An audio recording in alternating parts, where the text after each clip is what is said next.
Bien, il y a quelques jours maintenant, une émission a été diffusée et elle traitait du sujet de l'euthanasie. Et c'est un sujet difficile à aborder. Voilà pourquoi je me suis beaucoup demandé en amont s'il fallait que j'aborde. Mais je crois profondément que nous, chrétiens, nous n'avons pas à rester assis les bras croisés quand nous voyons que des sujets et des questions aussi importantes et délicates sont traités, en plus publiquement, ne serait-ce que parce que notre rôle chrétien est de ne surtout pas laisser rentrer dans les mentalités des idées fausses ou des croyances fausses concernant des sujets de vie aussi graves. Et j'en veux pour preuve, que je pense pendant que je vous dis ça, ce passage de 2 Corinthiens 10, versets 3 à 5, qui dit que nous combattons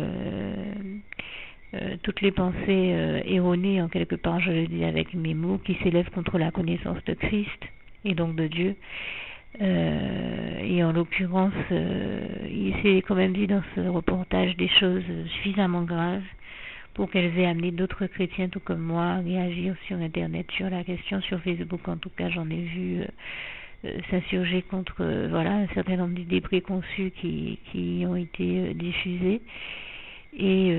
parmi ces chrétiens, j'ai beaucoup aimé les réactions d'une sœur en Christ qui disait en substance, je le dis avec mes mots ici, que Dieu est notre créateur à tous, tout comme nous savons qu'il est le seul maître et propriétaire et donc également créateur de tout ce qui existe sur terre et dans tout l'univers,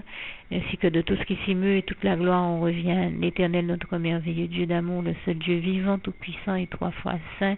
et qui est bien entendu au contrôle de toutes choses. Et au moins 2 passages nous le confirment bien, c'est celui du psaume 24 verset 1, l'Éternel, la terre et tout ce qu'elle renferme, et le psaume 115 verset 12 à 15 qui nous dit bien qu'il est le créateur des cieux et de la terre,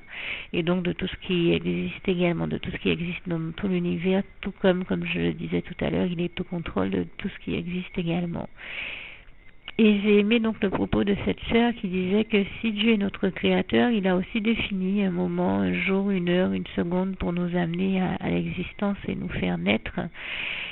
Et il a aussi prévu dans son plan un moment pour le terme de cette vie. Et nous ne devons donc pas voler à Dieu ce droit de vie ou de mort qu'il a sur nous, et le laisser décider donc du moment, du jour, de l'heure, de la seconde où il mettra, où il estimera que notre mission sur terre est terminée, et décidera donc de nous rappeler à lui. Donc du jour de notre mort en l'occurrence. Vous avez bien compris le sens de mon propos. Et donc c'est l'occasion pour nous chrétiens de dire donc que ceux qui choisissent ceux qui font le choix de l'euthanasie n'ont peut-être pas compris qu'il était hors de question de décider à la place de Dieu, de se prendre pour Dieu et de décider à la place de Dieu du moment de notre mort.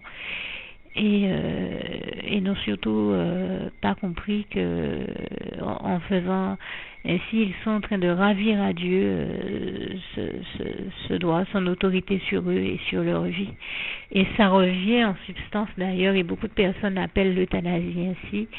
à avoir un comportement et une pratique qui relève qui est de l'ordre du suicide assisté. Comme cette dame qu'on a vue dans ce reportage aller, je crois que c'était à Bruxelles ou en Belgique, demander à un médecin de l'accompagner, de l'aider à mourir, et demander à quelqu'un de l'aider à mourir. Moi, je peux vous dire que j'espère que ça ne m'arrivera jamais dans ma vie que quelqu'un vienne me demander de l'aider à mourir, parce que c'est le genre d'aide que je ne veux apporter à personne. L'aider à vivre, oui, il n'y a aucun problème, mais à mourir, certainement pas.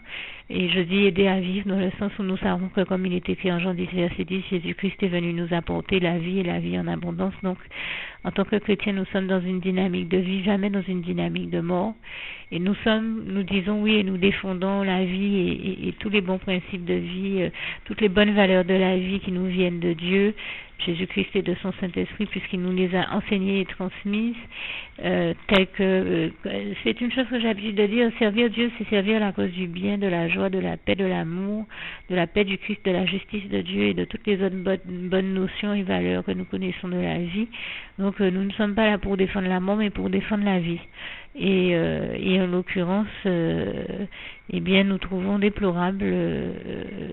ce choix de l'euthanasie, parce que nous le disons haut et fort, l'euthanasie, ce n'est pas de Dieu, mais du diable. Puisque ça revient à se suicider, nous savons très bien où vont les personnes qui choisissent de se suicider, à savoir directement en enfer. Et nous comprenons qu'il en est de même pour ceux qui choisissent la voie de l'euthanasie. Ce qui leur paraît peut-être sur l'instant être une quelconque solution à leur souffrance, nous comprenons ici, soyons bien clairs, que la souffrance n'est évidente à supporter pour personne, puisque nous aussi nous souffrons quand nous sommes malades. Nous avons comme tout un chacun des souffrances et des épreuves et des moments qui sont très difficiles à vivre, mais nous luttons pour continuer à vivre, parce que nous savons que le sacrifice de Jésus à la croix pour nous et pour nos vies n'a pas été inutile, et nous faisons tout pour qu'il n'ait pas été vain, puisque nous savons que Jésus-Christ a choisi de se laisser engloutir par la mort et par la souffrance, et en étant sur la croix, précisément que pour que sa mort n'ait pas été vaine et inutile sur la croix, dans la mesure où il a accepté de mourir sur la croix pour nous, et croyez-moi, ça n'a pas dû être facile pour lui. C'était parce qu'il connaissait la toute puissance de l'Éternel, notre Dieu, notre Père, qui est aussi son Père, et qu'il savait que Dieu agirait pour lui, pour le délivrer de cela et le faire ressusciter le troisième jour. Et je le dis encore ici, toute la gloire en revient à Dieu, à Jésus-Christ, à son Saint-Esprit, à Dieu qui a démontré sa toute puissance, puisqu'il a démontré que les portes de la mort et du séjour des morts n'ont pas prévalu sur son Fils, dans la mesure où il a réussi à le faire ressusciter le troisième jour, ce qui démontre que Dieu est l'éternel vainqueur du diable, et qu'il sera donc toujours vainqueur du diable. Mais Jésus-Christ a accepté ce choix-là parce qu'il savait que si lui l'acceptait, eh bien, c'était la solution pour que nous, quelles que soient les souffrances que nous ayons à endurer sur terre, qu'elles proviennent de la maladie ou de tout autre biais, ne nous détruisent jamais. C'est-à-dire que Jésus a accepté, lui qui était le Fils de Dieu, de se laisser détruire par la mort, par la souffrance sur la croix, pour que la souffrance aujourd'hui, quelles que soient les épreuves et les souffrances que nous aurions à endurer dans nos vies, eh bien que ces souffrances et ces épreuves ne parviennent jamais à nous détruire, parce qu'elles ont détruit une fois pour toutes Jésus-Christ qui s'est soumis à cette souffrance, pour qu'elle n'ait plus à nous détruire, sachant que son Père allait le relever, lui, le troisième jour, en le ressuscitant, et toute la gloire revient à Dieu, à Jésus-Christ et à son Saint-Esprit. Et comme j'aime à le dire, si Jésus-Christ est ressuscité, c'est qu'il est vivant, et Jésus nous dit, jusqu'à maintenant, mon Père agit, moi aussi j'agis. Et donc, nous devons faire confiance à Dieu, à Jésus-Christ et à son Saint-Esprit, et nous dire que, tout comme il est écrit dans le psaume 103, versets 3 à 4, Dieu est celui qui nous délivre de toute maladie, et je le dis ici haut et fort encore à qui veut l'entendre. Non seulement Dieu nous délivre de toute maladie, mais il nous délivre aussi de toute détresse, de toute souffrance et de toute forme d'enfer. Au moins un passage vous le démontre si vous aviez un doute sur la question, c'est le passage du psaume 34, versets 16 à 20, qui dit bien: le malheur atteint souvent le juste, mais l'Éternel l'en délivre toujours. Donc il faut se dire, si on souffre à cause de la maladie, que Dieu, qui est celui qui nous délivre de toute maladie, fera quelque chose et nous en délivrera toujours, mais ne certainement pas choisir la voie de l'euthanasie, et en quelque part ce qui revient à choisir non seulement de faire un suicide assisté, mais de laisser triompher la mort et le diable sur soi. Nous ne devons pas choisir de laisser le diable triompher sur nous, mais de donner plutôt victoire, de laisser Dieu triompher dans nos vies, Dieu, Jésus-Christ et son Saint-Esprit, car nous savons que Dieu va toujours nous délivrer de toute souffrance, de toute maladie, de toute infirmité. N'allez pas croire que moi qui suis en train de vous parler, je vous parle comme ça, de manière légère et peut-être dans quelque chose qui serait de l'ordre du rêve ou de l'illusoire, où je parle de choses que je ne connais pas. Je suis déjà passée par des souffrances terribles. Je l'ai dit, je suis quelqu'un qui en a diagnostiqué un cancer. Il m'est arrivé aussi de passer par une épreuve où j'étais à deux doigts de ne plus pouvoir marcher du tout. Et je remercie le Seigneur Jésus de m'avoir donné cette dose de foi qui permettait que que je me dise au fond de mon cœur, je ne sais pas comment, mais je sais que Jésus me délivrera, je ne sais pas ce que Dieu fera, mais je sais qu'il fera toujours quelque chose, et c'est ce que je vous invite à vous dire vous également. Et en l'occurrence, qu'est-ce que Dieu a fait à l'époque? Eh bien, il a mis au cœur de quelqu'un de m'inviter il m'a fait l'honneur de m'inviter à son église, et à peine j'étais arrivée à l'église, j'entends le pasteur évangélique qui avait le micro dire il y a une sœur qui vient d'entrer dans l'église, je ne la vois pas puisqu'il y a une foule devant mes yeux, mais cette sœur, le Seigneur Jésus me dit à l'oreille de lui dire qu'elle est venue ce soir ici avec un blocage au niveau du dos, et c'est vrai, j'avais un lumbago, j'avais déjà dû consulter au moins 3, vous l'aurez compris, il s'agissait de moi, j'avais dû déjà consulter plusieurs médecins et au moins 3 ostéopathes, et je n'arrivais pratiquement plus à marcher, je sentais mon dos faire cloc cloc cloc et se bloquer de plus en plus, et je sentais que j'avais vraiment du mal à avancer, il fallait qu'on me prête le bras, et je sentais que j'étais vraiment à 2 doigts de ne plus pouvoir marcher. Je rends grâce et gloire à Dieu, à Jésus, à son Saint-Esprit, puisque le pasteur disait, eh bien cette sœur, le Seigneur Jésus me dit à l'oreille qu'il veut la guérir et qu'elle ne repartira pas comme elle est arrivée ce soir. Et en effet, je suis arrivée en ne pouvant presque plus marcher, et Jésus a fait un tel miracle pour moi que je suis repartie en voulant remettre quelque chose à quelqu'un qui avait oublié quelque chose près de moi. J'ai couru pour le lui remettre, et c'est ainsi que je me suis dit, mais attends, j'arrivais même pas à marcher quand je suis arrivée, comment ça se fait que je cours? Mais c'est parce que Jésus m'a guéri, il m'a délivré, et gloire à Dieu, gloire à Jésus, gloire au Saint-Esprit, toute la gloire lui en revient vraiment. Donc je me suis rendu compte que j'avais eu raison de faire confiance, totalement confiance à Dieu, à Jésus, à son Saint-Esprit, puisque Dieu à ce moment-là a agi et m'a délivré de ma souffrance. Et c'est parce que j'ai déjà vu Dieu me délivrer des pires souffrances, comme je parlais tout à l'heure,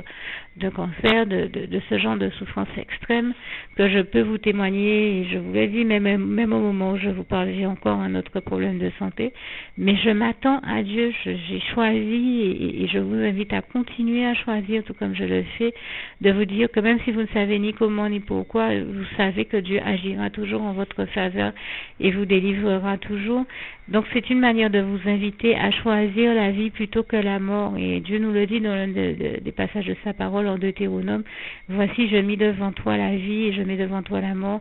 choisis la vie afin de prolonger tes jours et que tu vives. Comment est-ce que certaines personnes peuvent aller avoir recours à l'euthanasie, ce qui revient à faire le choix de la mort? C'est quand même terrible, c'est quand même très grave, et j'en veux pour preuve que moi qui ne savais pas s'il fallait que j'aborde ou pas ce sujet, j'en suis arrivée entre autres choses à vous en parler maintenant parce que j'ai trouvé extrêmement choquant et grave le choix d'une jeune américaine dont on a parlé dans le journal de 20h, que ce soit sur TF1 ou France 3,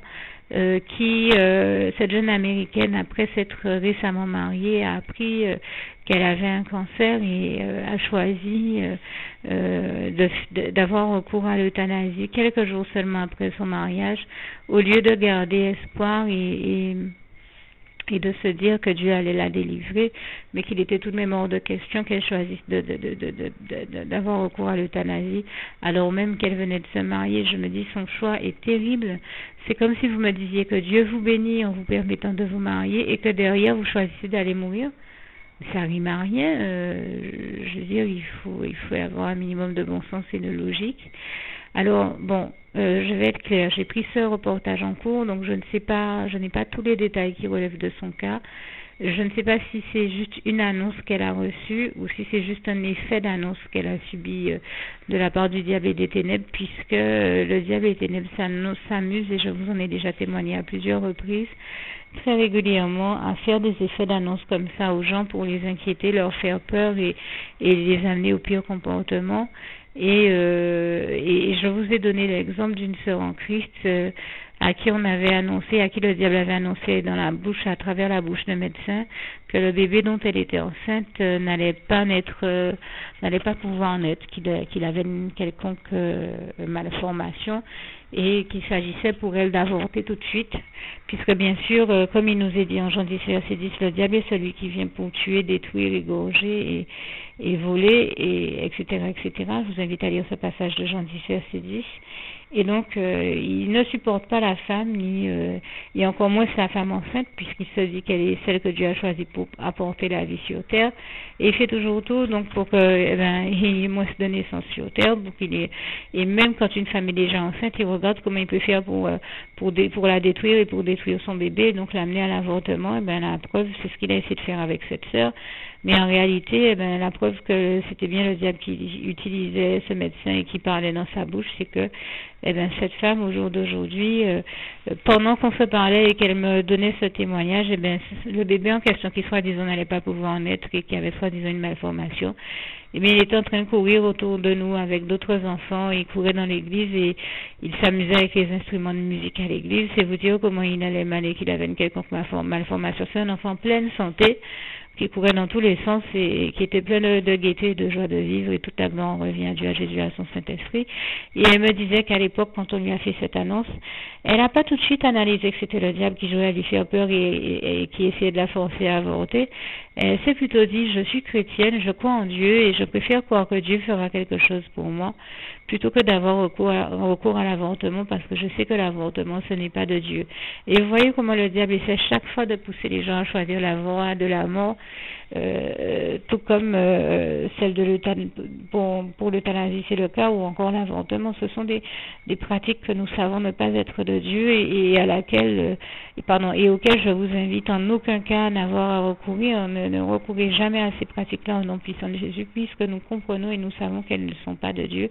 Et grâce et gloire soit rendue à Dieu qui a donné à cette sœur le courage de ne surtout pas aller pratiquer un avortement, puisque quand on voit le bel enfant qui en est né, l'enfant qu'elle a choisi de garder, et quand on voit comment cet enfant-là est plein de vie, plein de joie de vivre et en pleine et bonne santé, on se dit mais le diable est quand même terrible pour oser faire ça chaque fois aux êtres humains, et on se rend compte de la gravité de ses actes. Et c'est la même chose c'est ça à quoi il joue aussi avec d'autres êtres humains, tels que d'amener une jeune femme qui vient de se marier, donc qui a peut-être enfin l'occasion de goûter au véritable bonheur. Au moment où elle connaît ce bonheur-là dans sa vie, c'est le moment où le diable vient lui proposer de choisir la voie de la mort par le biais de l'euthanasie. On se dit que c'est tout de même quelque chose de terrible, et je ne sais pas si elle l'a fait juste parce qu'on lui a annoncé un cancer ou si elle l'avait réellement et qu'elle en souffrait déjà. Mais dans les deux cas, en aucun cas, elle n'avait à recourir à l'euthanasie, parce que ce n'est pas de Dieu. Même si elle souffrait, qu'elle l'avait déjà et qu'elle souffrait, il lui aurait suffi de continuer à faire confiance à Dieu, de croire en lui pour qu'elle soit délivrée, parce que je demeure persuadée, comme je vous l'ai dit, que Dieu, qui est celui qui nous guérit toujours de toute maladie, l'aurait toujours guéri et délivré. Et là encore, ça c'est le deuxième cas, mais dans le premier, si c'était juste un effet d'annonce, eh bien ça signifie qu'elle a cru à une annonce du diable et qui a réussi à lui voler, à lui dérober des années de bonheur qu'elle aurait pu vivre avec cet époux, en lui faisant un effet d'annonce, en lui annonçant quelque chose qui ne tenait même pas la route, et en lui annonçant un mal dont elle n'était même pas réellement atteinte, juste pour l'amener en quelque part à se suicider par la voie de l'euthanasie et passer à côté du véritable bonheur qu'elle aurait pu connaître avec cet époux. Donc c'est quand même terrible ce qui est arrivé à cette femme, et je souhaite à tout le monde de ne surtout pas faire le même choix qu'elle, de ne surtout pas choisir la voie de l'euthanasie, d'autant que je suis bien placée pour en parler. J'ai fait moi-même une expérience qui ressemble à ça, et c'est précisément parce que j'ai fait une expérience qui aurait pu m'amener à choisir l'euthanasie, en l'occurrence après qu'on m'ait annoncé cette histoire de cancer. Et c'est précisément parce qu'aujourd'hui je remercie grandement Dieu, je lui dis toute ma reconnaissance et mon amour, et je le remercie de m'avoir donné la force de dire non à l'intervention chirurgicale qui m'était proposée. Ce qui fait qu'aujourd'hui je suis en vie et en pleine santé, en dehors du problème de santé dont je vous parlais qui m'embête, mais ça c'est une autre question. Mais au moins je sais que j'ai fait le bon choix, que je suis en vie et que je n'ai pas laissé le diable triompher sur moi. Et comment expliquer que, alors qu'on m'avait diagnostiqué un cancer qui faisait que je ne puisse vivre 3 ans de plus, et on m'avait même dit il ne vous reste que 3 ans à vivre si et seulement si vous vous faites opérer. Et bien entendu, je n'ai pas eu recours à cette intervention chirurgicale et nous sommes 7 à 8 ans plus tard et je suis là bien vivante en train de vous parler sans avoir subi d'intervention chirurgicale. Je le dis là encore, toute la gloire revient à Dieu, à Jésus-Christ, à son Saint-Esprit. Aujourd'hui, je n'ai rien du tout parce que Jésus m'a délivré, je le dis encore. Vraiment, je remercie le Seigneur et je le dis haut et fort. Toute la gloire revient à Dieu, à Jésus-Christ, à son Saint-Esprit. Merci Seigneur, je t'aime et nous t'aimons, nous tous tes enfants. Oui, donc je disais tout simplement, dans ces cas-là, on peut s'interroger si, tout comme dans mon cas, cette personne n'a pas eu les mêmes deux cas de figure que moi ou deux possibilités que moi en face d'elle, soit la possibilité qu'on lui ait menti et qu'elle n'ait rien eu, puisque n'ayant pas vu tout le reportage, je ne sais pas s'il est avéré réellement qu'elle ait réellement été malade, qu'elle était vraiment malade, mais en attendant, je sais une chose, je sais que tout comme à moi, on a pu lui dire qu'elle avait un cancer sans qu'elle ne l'ait réellement eu, tout comme ça a pu m'arriver. Comme je vous dis, je ne peux pas parler de la réalité de l'existence de ces choses-là ou pas vu ce que c'est devenu. On a pu le lui dire, auquel cas on a pu lui faire le premier scénario serait qu'on lui ait fait un mensonge, et si c'est un mensonge, eh bien elle a fait la bêtise de se laisser aller à choisir de mourir par le biais de l'euthanasie,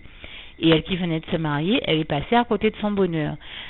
Elle a pu réellement avoir, deuxième option, deuxième possibilité, réellement avoir ce cancer de la tête, surtout si c'est avéré, mais comme je le dis, je le souligne encore ici, pardonnez-moi, je ne sais pas si c'est réellement avéré puisque je n'ai pas vu tout le reportage. Mais si il s'avère qu'elle avait réellement ce cancer à la tête, elle aurait très bien pu prendre le temps de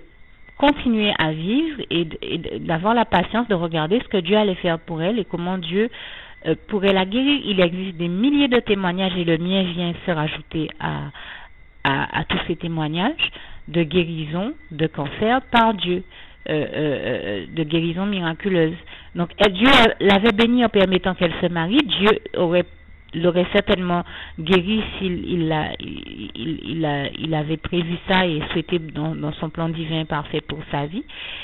Elle n'avait pas à se donner la mort, à recourir à l'euthanasie, puisqu'elle aurait très certainement pu, elle qui venait de se marier, connaître des jours meilleurs, guérir de ce cancer et pouvoir bénéficier de tout le bonheur que Dieu lui avait réservé, très certainement réservé dans le cadre de ce mariage. Quand j'entends un témoignage comme ça de cette jeune femme des États-Unis, c'est passé au journal de 20h,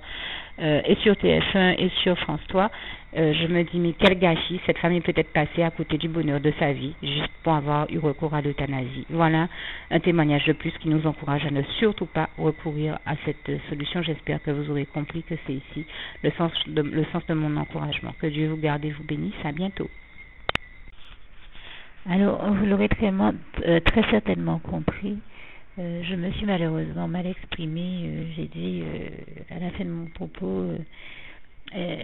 que je vous invite à ne jamais avoir recours à une solution, mais en fait à la solution de l'euthanasie, mais vous l'aurez compris, c'est une manière de s'exprimer ici, mais je considère que je me suis même mal exprimée, et en fait ce que j'ai voulu dire, vous l'aurez très bien compris, ce n'est certainement pas que l'euthanasie est une solution, en aucun cas c'est une solution, et en aucun cas il ne s'agit d'y recourir. C'était plutôt ça le sens de mon propos, puisque ce n'est pas de Dieu. Donc au nom puissant de Jésus, n'ayez jamais recours à l'euthanasie. Par ailleurs, je voulais aussi préciser que j'ai employé ici le terme de cancer à la tête parce que c'est celui que j'ai entendu dans l'un des sujets où on en parlait. Et c'est vrai que je m'étonne qu'on n'ait pas employé un terme un peu plus médical qui soit plus précis. J'ai entendu cancer à la tête, c'est en ce sens que j'ai utilisé cette expression de cancer à la tête pour être bien clair. Mais pour revenir à l'essentiel de mon propos, je déplore vraiment, je trouve à la fois lamentable et déplorable que cette femme, juste après s'être remariée, ait choisi de recourir à l'euthanasie, dans la mesure où, comme je le disais, je trouve qu'elle aurait tout simplement pu attendre et voir ce que Dieu aurait pu faire pour la délivrer de cet éventuel cancer ou de ce cancer, dans la mesure où eh bien, en ayant recours à l'euthanasie, en fait, elle n'a même pas laissé à Dieu peut-être le temps de la délivrer ou la possibilité de le faire, puisqu'elle a choisi en quelque part de se suicider de manière assistée médicalement, plutôt que de laisser à Dieu le temps d'agir. Son histoire est bien malheureuse puisque ça donne vraiment la sensation que voilà quelqu'un que Dieu avait béni en lui permettant de se marier.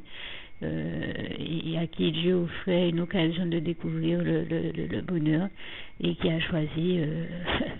de la mort alors qu'elle venait de connaître ce bonheur-là. Combien de personnes sur terre rêvent de pouvoir se marier, d'avoir le bonheur de se marier? Comment est-ce qu'elle a pu en arriver là ou laisser le diable l'emmener à de tels écueils? Je trouve ça vraiment malheureux et déplorable et je vous invite vraiment à ne jamais laisser le diable vous amener dans de tels travers et donc à ne jamais recourir à l'euthanasie au nom puissant de Jésus. D'ici là, que Dieu vous garde et vous bénisse et bien entendu, priez plutôt, demandez plutôt à Dieu de vous donner la force de toujours tenir bon quand vous êtes éprouvé, que ce soit par la maladie ou d'autres souffrances, et de toujours avoir la force d'attendre que lui agisse dans vos vies, de toujours lui donner l'occasion de voir sa gloire et de le laisser agir en votre faveur, afin de vous délivrer de tout ce dont vous avez besoin de l'aide, puisque, ayez-en l'assurance ici encore, je le répète, Dieu est celui qui nous délivre toujours de tout ce dont nous avons besoin de l'aide. Et un passage nous le rappelle bien, c'est celui du psaume 34, versets 16 à 20, qui nous dit, entre autres choses, que le malheur atteint souvent le juste, mais l'Éternel l'en délivre toujours. Donc vraiment, laissez Dieu agir dans vos vies, laissez Dieu vous délivrer, laissez-lui au moins l'occasion de pouvoir vous démontrer qu'il le fera toujours. Et ne vous laissez pas aller à suivre le diable dans ses travers, puisque, comme je le dis, la personne qui choisit le suicide ou l'euthanasie va directement en enfer, et vous comprendrez bien que je vous souhaite de préférence d'avoir le bonheur de connaître le paradis dans les bras d'amour de Jésus, le bonheur d'être avec Dieu, Jésus-Christ et son Saint-Esprit au paradis. Le seul lieu où nous n'aurons plus aucun problème, aucune souffrance à endurer, et pour y parvenir, il s'agit de suivre Jésus-Christ et de passer par lui si nous voulons arriver à Dieu, comme il est écrit en Jean 14, verset 6. Et en l'occurrence, quand je vous invite à prier pour toutes ces questions, je vous invite aussi à ne pas hésiter à faire la prière qui va suivre et que je vais rajouter à la fin de cet enregistrement de ce document. Et j'invite tous ceux et celles qui n'ont donc jamais fait la prière qui va suivre à ne pas hésiter à la faire et aussi à la partager avec tous leurs contacts et bien-aimés selon ce que Dieu va vous inspirer de faire. Donc que Dieu vous garde et vous bénisse tous, et je termine avec l'un de mes passages préférés qui est aussi le souhait de mon cœur pour vous, Philippiens 4, verset 7. Que la paix de Dieu qui surpasse toute intelligence garde vos cœurs et vos pensées en Jésus-Christ. À bientôt. Juste une petite précision pour tous ceux qui ne sont pas encore, qui n'ont pas encore choisi la meilleure des options qui soit, qui est celle d'aller se placer, de faire le choix à soi-même, d'aller se placer dans les bras d'amour de Jésus-Christ, pour se mettre à l'abri de ce monde cruel. Eh bien, je partage avec vous la prière par le biais de laquelle on y accède. Et commence par vous rappeler également ce passage de Jean 14, verset 6, où il est écrit que Jésus-Christ est le chemin, la vérité et la vie. Nul ne vient au Père, Dieu, sans passer par le Fils Jésus-Christ, bien sûr. Je le dis à ma manière, vous regarderez comme il est textuellement écrit dans vos Bibles là encore. Et donc, n'hésitez pas à ouvrir vos cœurs à Dieu, à Jésus, à son Saint-Esprit, à être sincère avec lui et à lui adresser la prière qui suit, à lui dire tout simplement: Éternel mon Dieu, Seigneur Jésus-Christ, moi, un tel, vous dites votre nom et votre prénom, je t'accepte aujourd'hui comme mon sauveur personnel, le seul maître et roi de ma vie. Je remets toute ma vie entre tes mains, puisqu'elle t'appartient, Éternel mon Dieu, puisque tu l'as créée, cette vie. Donc tu en es donc le seul maître et propriétaire comme de tout ce qui existe dans tout l'univers. Je remets donc toute ma vie entre tes mains, je te la donne. Merci, Éternel mon Dieu, aussi de permettre que cette vie que tu m'as donnée continue à être à ta gloire, et que je continue à te servir, à t'appartenir pour l'éternité, d'éternité en éternité. Merci aussi, Seigneur, de faire que je continue Donc, à te servir et à t'appartenir pour l'éternité, d'éternité en éternité. Et aussi, Seigneur, de m'accorder la grâce de ton pardon et de ta miséricorde pour tous les péchés que j'ai commis tout au long de ma vie, jusqu'à la date d'aujourd'hui incluse. Et c'est au nom puissant du Seigneur Jésus-Christ que j'ai fait cette prière. Et à vous tous qui avez fait cette prière, je vous dis que Dieu vous bénisse abondamment, puissamment, richement. Et surtout, n'hésitez pas à la partager avec tous vos proches et contacts, amis, membres de vos familles, collègues, bien-aimés, tous ceux que vous aimez. Et surtout tous ceux à qui Dieu vous mettra à cœur, avec qui Dieu vous mettra à cœur de la partager. Et comme j'aime à le dire, si vous n'avez pas encore pris le temps de faire cette prière, comprenez bien que voilà, ça ne vous coûte rien de la faire, c'est gratuit, c'est indolore, et que voilà, vous n'êtes pas obligé de me croire, mais moi il m'est arrivé tout comme vous de devoir faire cette prière un jour dans ma vie, et quand on m'a proposé de la faire, je me suis dit, et si c'était vrai, et si c'était vraiment Dieu qui, par ce biais-là, m'appelait à lui et me demandait de lui donner ma vie, de l'accepter, c'était Jésus qui était en train de vraiment me tendre la main et qui était en train de me demander de l'accepter comme mon sauveur personnel, je ne pourrais pas passer à côté de l'occasion de lui dire oui, parce qu'il faut aussi que je reste ouvert ou ouverte à ce que Dieu peut avoir à me dire. Il faut que je garde mon cœur et mon intellect ouvert à ce que Dieu peut avoir à me dire. Donc je me suis dit, je ne peux pas courir le risque de passer à côté de mon éternité, de passer à côté des meilleures choses de la vie, surtout si le maître et créateur de la vie m'appelle et cherche à me sauver. Pour être sauvé, il faut bien que je lui dise oui, que je souhaite qu'il me sauve. Oui, Seigneur Jésus-Christ, je t'accepte comme mon sauveur personnel. Et c'est le sens de cette prière. Et comme je dis, elle ne nous coûte rien à faire. Et puis surtout, moi je vous dis, du jour où je l'ai faite, j'ai vu Jésus changer ma vie en mieux sur tous les plans. Et donc je crois que ça ne vous coûtera rien, ça ne vous coûte rien vous non plus de la faire et puis d'expérimenter, de regarder comment les choses vont se dérouler dans votre vie, de regarder Jésus changer votre vie en mieux, à vous aussi. Et voilà, d'en faire l'expérience. Et pour en faire l'expérience, il faut commencer par faire cette prière. Donc si vous ne l'avez pas encore dite, réembobinez tout simplement cette vidéo ou ce document si vous préférez, réécoutez-le et dites avec moi la prière que vous m'avez entendu mentionner. Et n'oubliez surtout jamais que tout est possible à celui qui croit en Dieu, en Jésus-Christ et en son Saint-Esprit, comme il est écrit en Marc 9, verset 23, et que tout est possible à Dieu, comme il est écrit en Marc 10, verset 27. Que Dieu vous bénisse donc et à bientôt.